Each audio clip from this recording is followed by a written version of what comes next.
নমস্কার বন্ধুরা, তো তোমরা কেমন আছো? আশা করি ভালো আছো, আর আমিও ভালো আছি। তো আজ আমি অনেকদিন বাদে একটা বড় ভিডিও আপলোড করলাম। তো এই ভিডিওটা আপলোড করার আমার একটাই উদ্দেশ্য, যে আমার মতো যারা ছোট ছোট ছাদ বাগানি তারা কিন্তু অবশ্যই এই গাছটা ছাদে করতে পারো। এই গাছটা দেখে নিশ্চয়ই তোমরা বুঝতে পারছো, হ্যাঁ এটা অপরাজিতা গাছ বা নীলকণ্ঠ গাছ। গ্রাম বাংলায় বেশিরভাগ মানুষ এটা নীলকণ্ঠ গাছ বলেই বেশি চেনে। আর একটা কথা, যারা অল্প সানলাইটে এই গাছটা করতে চাও বা বেলকুনিতে করতে চাও তারা কিন্তু নিঃসন্দেহে করতে পারো। তবে গাছটাকে তোমাদের কেটে ছেটে একটু ভুসি আকারে করতে হবে। তাতে কি হবে, তুমি ফুল পাবে প্রচুর পরিমাণে। কিন্তু যদি ভাইন আকারে করো তুমি কিন্তু পর্যাপ্ত পরিমাণে খাবারও দিতে হবে। আর একটা যেটা মেনে সেটা হচ্ছে পর্যাপ্ত পরিমাণে সূর্যালোকেরও প্রয়োজন। তো যারা বেলকুনিতে করবে তাদের উদ্দেশ্যে আমি একটাই কথা বলবো, তারা কিন্তু ভুসি আকারে গাছটা করতে পারো, বা অল্প আলোতে বা অল্প খাবারে। আর আমি দেখো এবার কিন্তু ফার্স্ট টাইম করেছি এই গাছটা। তো কিছুদিন হওয়ার পরেই আমার কাছে কিছু সিডপট হয়ে গেছিলো, তো যার কারণে গাছটা একটু নষ্ট হয়ে যাচ্ছিল। তো সেগুলো আমি কিন্তু হারভেস্ট করে নিয়েছি সেই সিডপটগুলো। তো করার পরে গাছটার একটু যত্নের প্রয়োজন, তো তার কারণে দেখো গাছটাকে আমি একটু মাচা দিয়ে নেবো।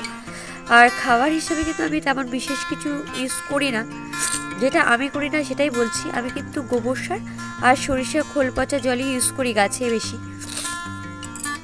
আর এই দেখো এটা হচ্ছে বাঁশের কুঞ্চি যেটা বলে, সেই কুঞ্চি দিয়ে কিন্তু আমি মাচা দিয়ে নেব। আর আমি গাছটাকে করব একটু ভাইন আকারে। আর তোমরা যদি কেউ সরিষার খোল পচা জল দিয়ে করতে চাও সেটা 10 দিন বা 15 দিন বাদে বাদে ইউজ করতে পারো। আর আমি কিন্তু সেটা ইউজ করি। আর কীটনাশক হিসাবে কিন্তু আমি তেমন স্প্রে কোনো কিছুই করি না নিম তেল ছাড়া, তো আমি সেটাই ইউজ করি বেশি গাছে। আর দেখো আমি মাচাটা দিচ্ছি এর জন্যই যে গাছটা না আমার রেলিংয়ের ওপর দিয়ে চলে যাচ্ছিলো, তো তাই ভাবলাম যে মাচা দিয়ে গাছটা একটু ওপরের দিকে তুলে দেবো, তো তার কারণেই মাচা দেওয়া। তো তোমরা যদি কেউ চাও এইভাবে কিন্তু মাচা তৈরি করতে পারো, মানে কোনো বাঁশের বাকারি হোক বা কুঞ্চি হোক সেটা দিয়ে কিন্তু বানিয়ে নিতে পারো মাচাটা। আর এই গাছটা মানে এতটা ফুল দেবে, বা এই গাছের কিন্তু প্রচুর উপকারিতাও আছে। এই নীলকণ্ঠ ফুল পুজোতে তো ব্যবহার হয়, তাছাড়াও কিন্তু মানুষের কি বলবো চা হিসাবে কিন্তু এই নীলকণ্ঠ ফুল খাওয়া যায়, মানে চা বানিয়ে বা চা তৈরি করে খাওয়া যায় নীলকণ্ঠ ফুল দিয়ে। আর নীলকণ্ঠ ফুলটা কিন্তু ভীষণই ভালো লাগে, যখন ফোটে তখন কিন্তু ভীষণ আকর্ষণ করে মানুষকে। কারণ সারাটা গাছে যদি ঠিকঠাকভাবে একটু যত্ন নিতে পারো না, প্রচুর ফুল দেয়, তখন পাতার থেকে ফুলটাই বেশি দেখা যায়। তো দেখো আমি সেটাকে মাচা দিয়ে নিলাম, দিয়ে যে গাছের লতা লতাগুলো ছিল সেগুলো কিন্তু আমি গুছিয়ে এই যে কঞ্চির মধ্যে সেগুলো তুলে দেবো। তোমরা কিন্তু এরকম করে ট্রাই করে দেখতে পারো। তো আমার তো বেশ ভালোই লাগছিল।